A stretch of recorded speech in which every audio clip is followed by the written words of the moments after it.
Hello there, everybody. Again, it's Pamela Sporney, and I wanted to do a second sample video to talk about when you're living well with AERD. That means you are pretty organized with taking care of yourself.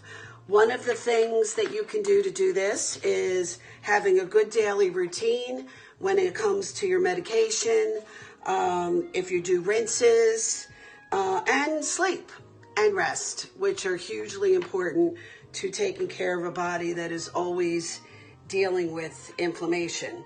One of the things I do is organize all my meds for the month in these little containers. That really helps. The other thing is doing my peak flow meter. A lot of times asthma symptoms we're always so used to breathing poorly that we don't notice the difference between breathing poorly and really breathing poorly. The other thing is I use this, and I wish I would have started this years ago. I have been dealing with AERD for over 40 years. But what I started doing was I have a calendar book that has month at a glance, and then each day has about 1.5 inches to write some notes. And whenever I go to a doctor's appointment, I always write some questions in beforehand. They always give you a piece of paper to leave with. That always gets misplaced.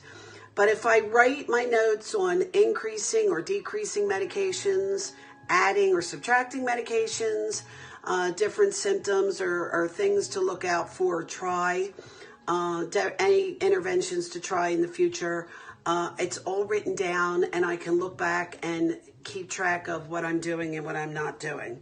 Really important, all parts of taking care of yourself. The other is really tough for me, being a people pleaser. I have a really hard time saying to somebody, I would love to help you with that, but I'm not able to, or what I need right now is this or that, rather than what anybody else's needs are.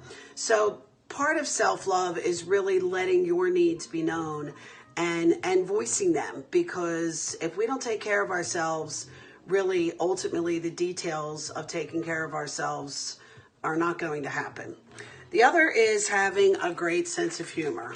When I go off of prednisone, I tend to get very down and teary over the smallest thing. So my sons and my friends know when I say, oh, sad Sally's in town, they can be a little bit more aware of why I dropped the pencil on the floor and I am crying hysterically. The other thing is I have what I call a snuffleupagus meter. When it's at a 1 to 5, I'm doing okay. If it's getting around 8, 9, or 10, I'm pretty miserable. I have what I call a face ache, and I need to really rest more and do less. And this kind of